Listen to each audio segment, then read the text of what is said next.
tiempito, pero en el cuarto trimestre vamos a charlar entonces y seguramente con una Argentina mejor. Que pases un muy buen día y muchísimas gracias nuevamente.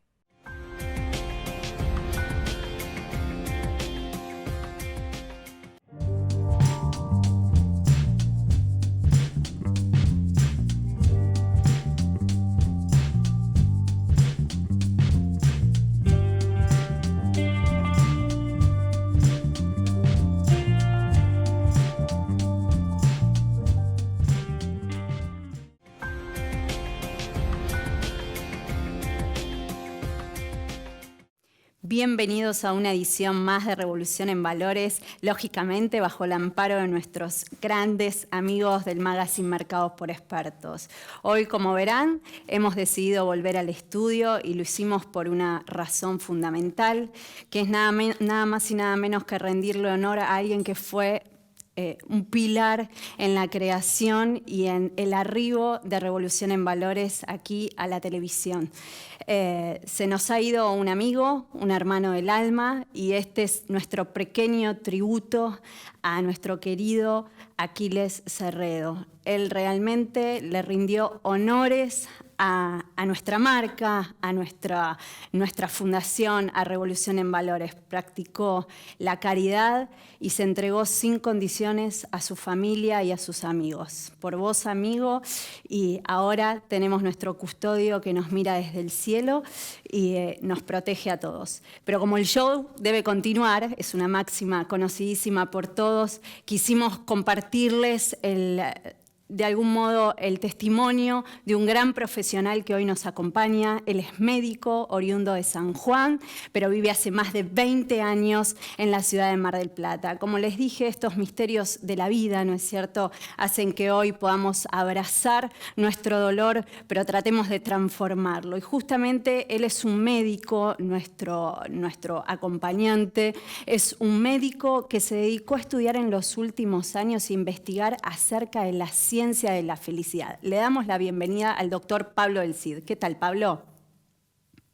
Hola Rita, ¿cómo estás? Muchas gracias. Bueno, me alegro mucho. Justamente lo estudiamos con gran detalle quién podía ser la persona que tuviera la sensibilidad de compartir con nosotros este momento tan doloroso que atravesamos en Revolución en Valores, y a eso sumarle esta pandemia tremenda que atraviesa la humanidad y bueno, nos coloca de cara a unas nuevas costumbres y hábitos de vida. Justamente decíamos, Pablo, vos te has dedicado a estudiar la ciencia de la felicidad en los últimos años. Queremos saber qué hizo que un médico clínico, más bien tradicional como lo sos vos, haya decidido investigar y haya irrumpido acerca de esta ciencia.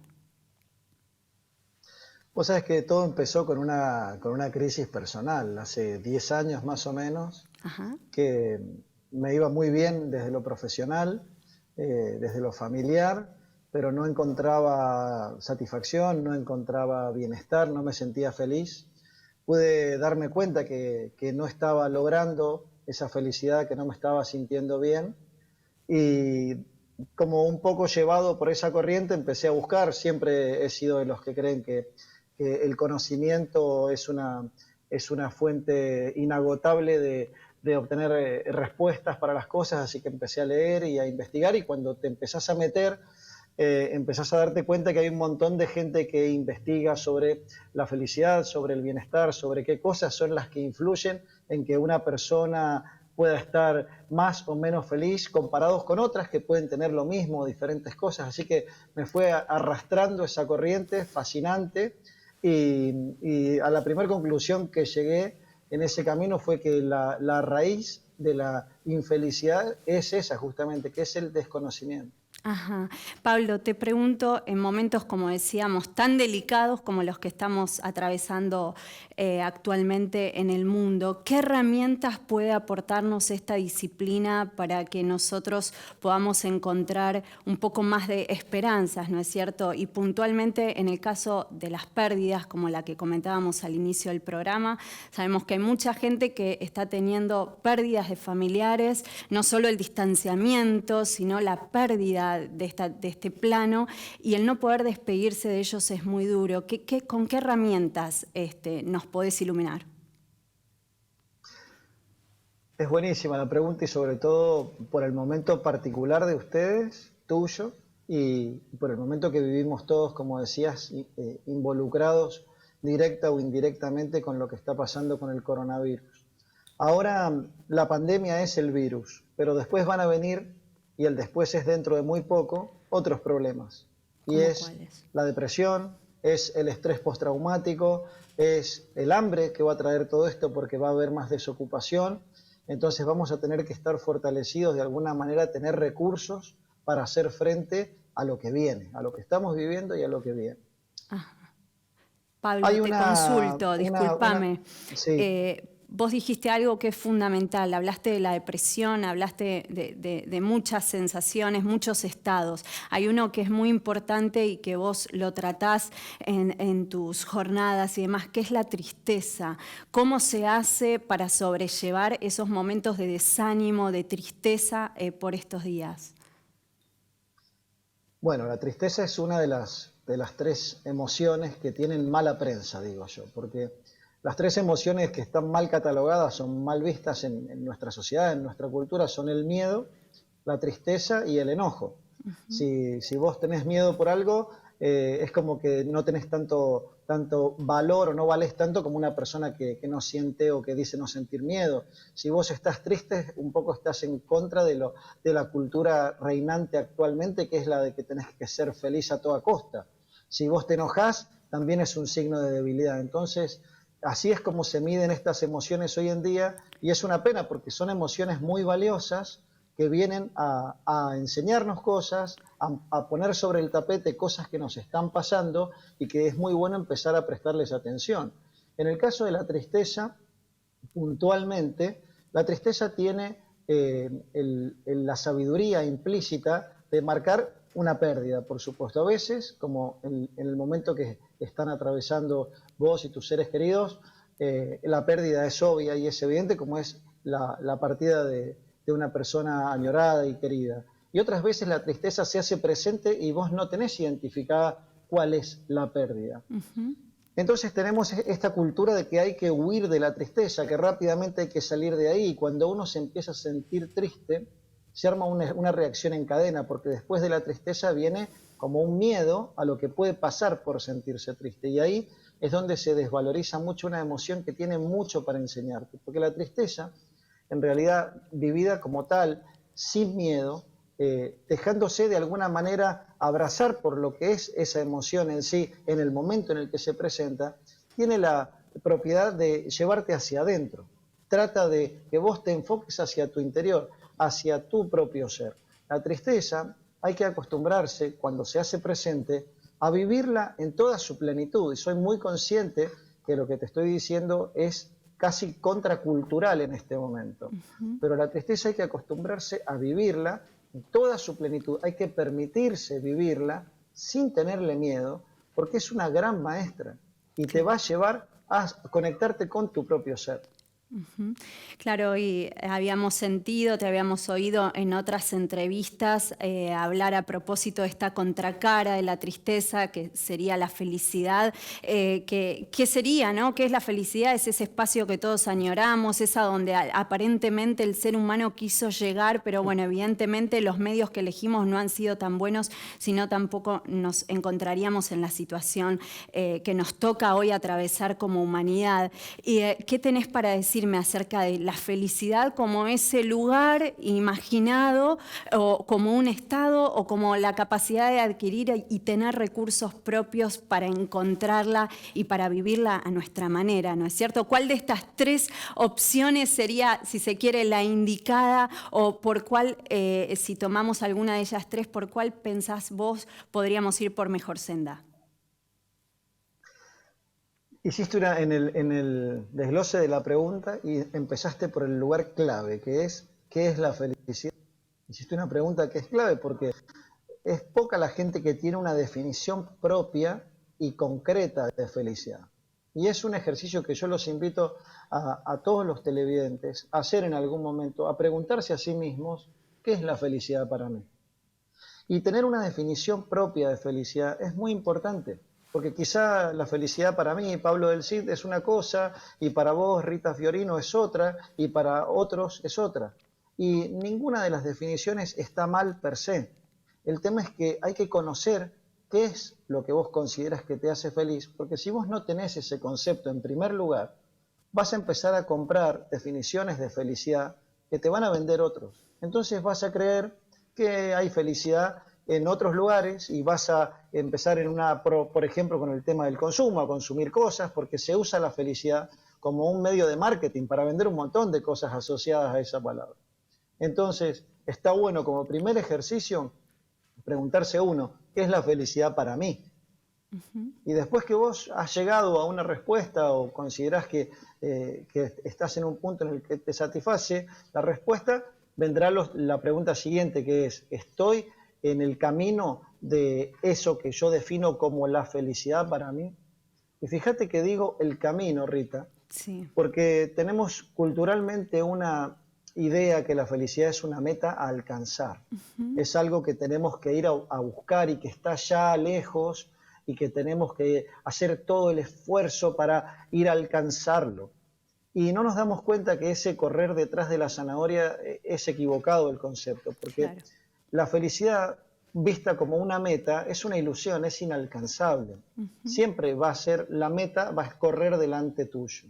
Entonces el enfoque es que la felicidad sea el camino, que lo habrás escuchado en un montón de lugares o decirlo a un montón de gente, porque en realidad es un cambio de enfoque que se viene imponiendo de a poco, y es que la felicidad tiene que ser el camino en el que vos estás transitando.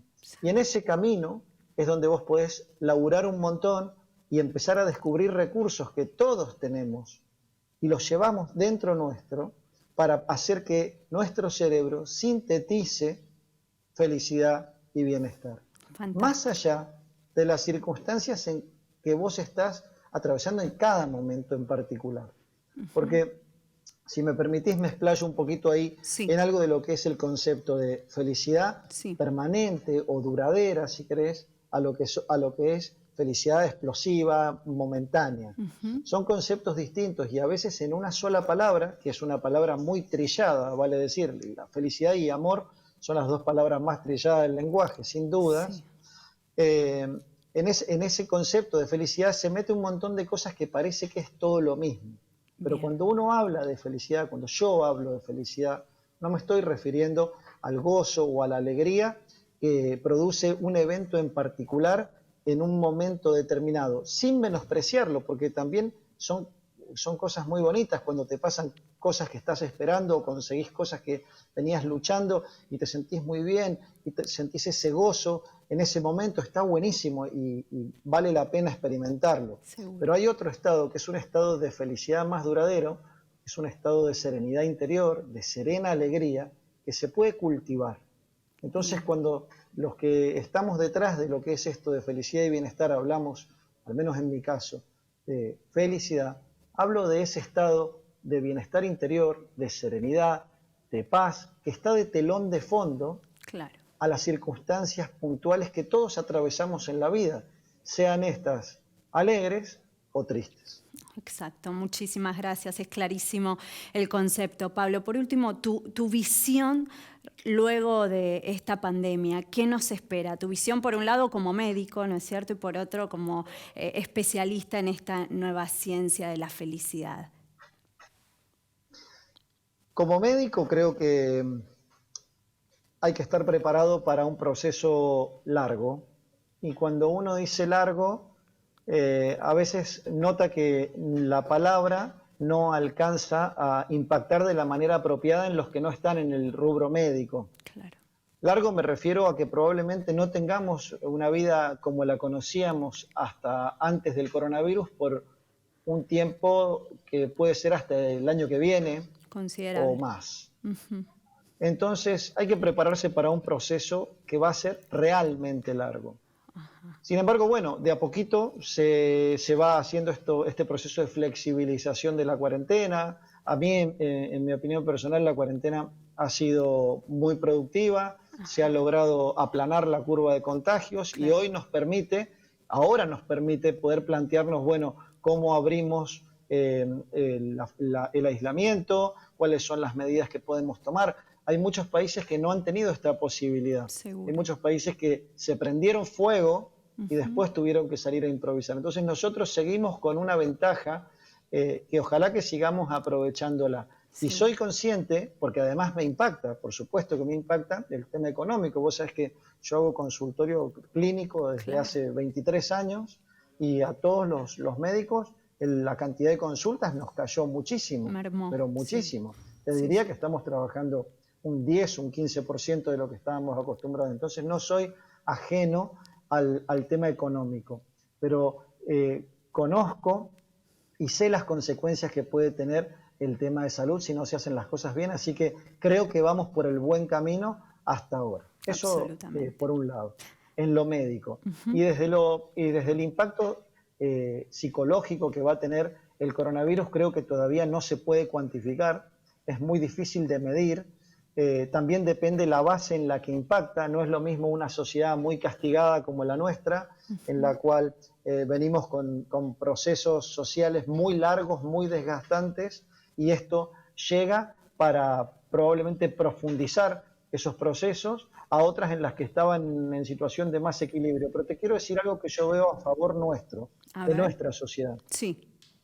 Creo que nosotros tenemos, a costa de haber vivido muchas crisis y muchas situaciones límite, tenemos una enorme capacidad de adaptación que otras sociedades más acostumbradas a la estabilidad y a una calidad de vida mejor, si querés, no tienen.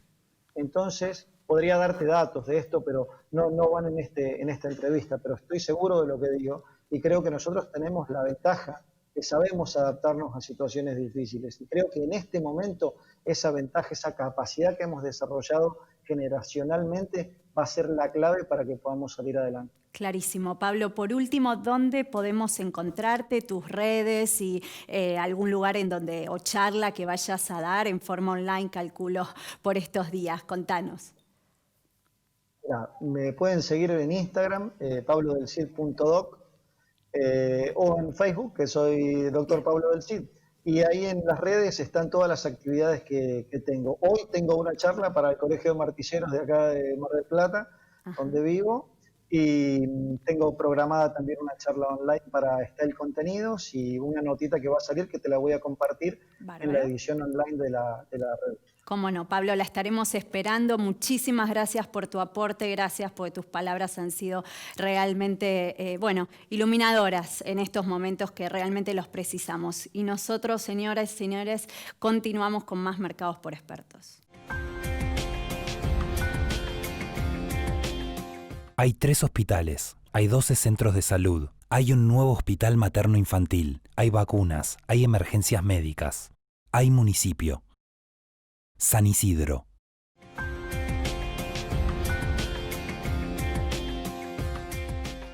Nuestros Autos es el sitio que reúne las mejores oportunidades para la compra de vehículos nuevos y usados. Conoce las exclusivas ofertas de las agencias y concesionarias asociadas a la Cámara del Comercio Automotor. Nuestrosautos.com.ar. Encontrá el auto que buscas.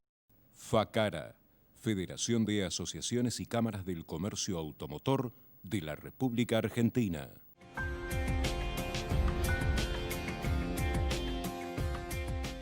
Hola, ¿qué tal? Buen día, ¿cómo le va? Poco a poco y paso a paso, el mercado de autos 0 kilómetros está volviendo a la normalidad.